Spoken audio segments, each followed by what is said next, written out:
Como funciona a depressão? A depressão, ela é um estado em que a pessoa que decorre de um momento de ansiedade ou de estresse. O que a depressão é? Nada mais é do que uma percepção do cérebro, uma interpretação do cérebro e aquele evento traumático ou de ansiedade, ele resultou em uma ferida. Como o cérebro está lá dentro, ele não sabe exatamente o que está acontecendo, ele depende de estímulos externos e, e os sensores para interpretar. Então ele pode entender que quando você está em estresse ou trauma, você foi ferido, sofreu um ferimento e, em consequência disso, ela exige, o corpo vai se comportar, nosso cérebro vai orientar o corpo a se recolher e ficar em repouso para curar essas feridas. Então, essas feridas que ele entende que foram reais mesmo, que está prejudicando o corpo, causando um risco de aumentar, e ele pede para você se recolher. Então, é por isso que quando você está com depressão, você não consegue fazer nada, você só quer ficar deitado, dormindo. Porque vamos dar um exemplo aqui. Se você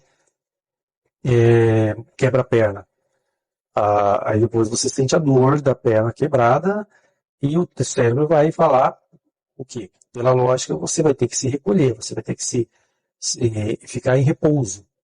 E, constantemente, o cérebro fala assim, pô, dá uma pisadinha aqui. Você pisa, dói um pouco. Então, continua usando a muleta, ou em repouso, ou deixa o membro atingido, a parte atingida, em repouso, sem movimento. Até que você vai testando e quando ele sente firmeza, você pisa lá e o pé não está mais doendo, e você sente uma firmeza, você começa a voltar às suas atividades automaticamente. Você fala, agora eu quero correr, agora eu quero andar, fazer exercício. E claro, o cérebro vai liberar você para isso. E assim também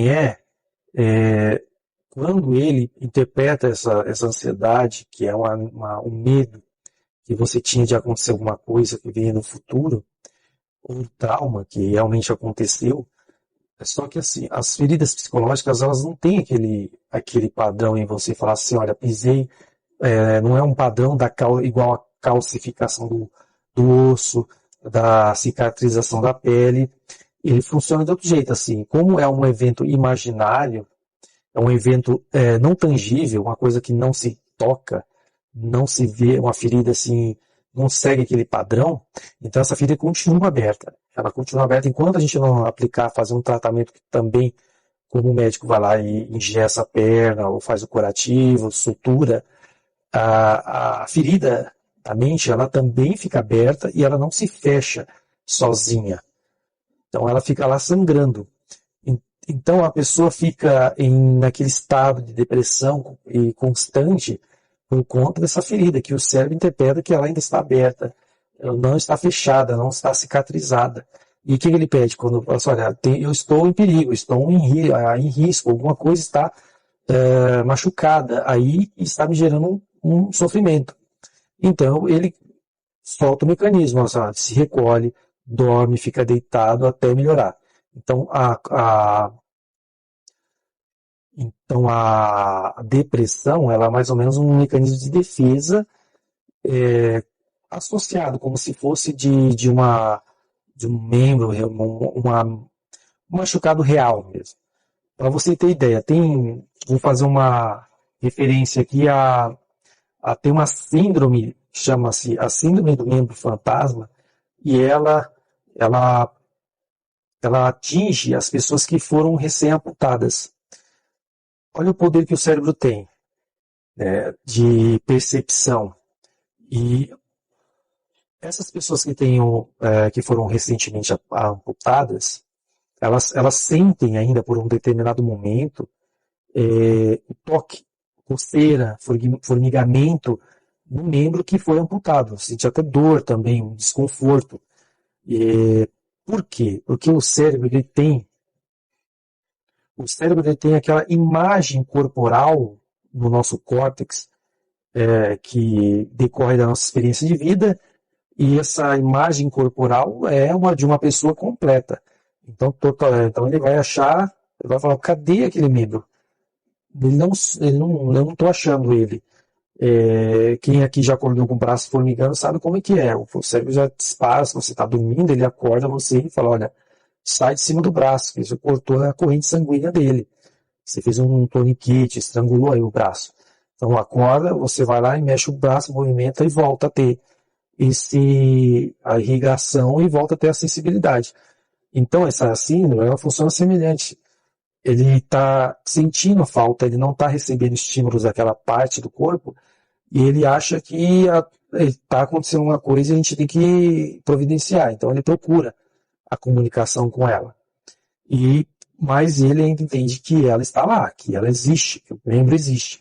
Então essas pessoas têm essa síndrome por conta dessa percepção do cérebro. Porém o cérebro ele está enganado, porque nós conscientemente nós estamos vendo que não temos mais o cérebro, mas ele ainda sente, ele ainda tem aquela imagem corporal completa dentro dele, até ele se adaptar, porque ela está em constante transformação. Até essa imagem se transformar, ele ainda vai estar procurando esse membro. Para você ver que o cérebro ele depende muito da interpretação dos estímulos externos, mas ele não está fora observando o que está acontecendo. Então ele vai interpretar sua dor e sofrimento como uma coisa real, tanto psicológico como físico, ele vai interpretar da mesma forma e vai usar os mesmos mecanismos para se proteger.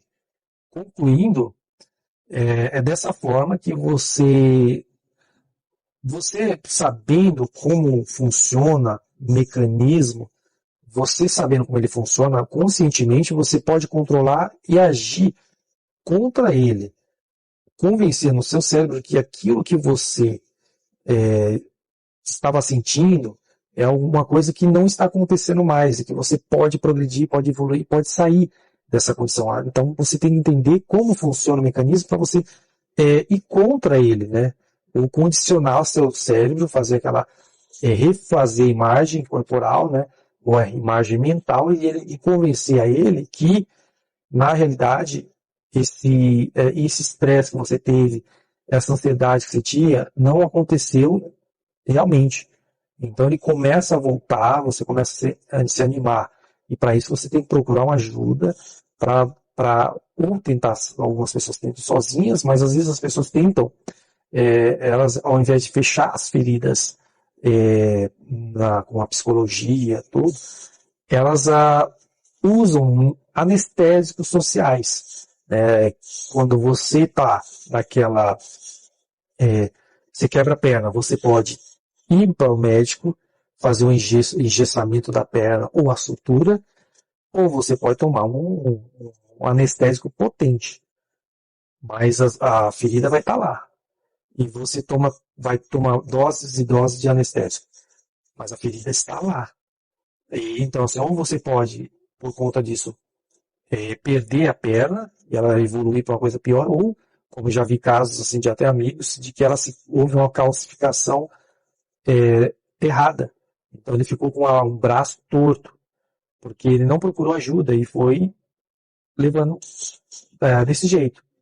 Então você entender o mecanismo e procurar uma ajuda especializada ajuda você a sair dessa condição da sua depressão.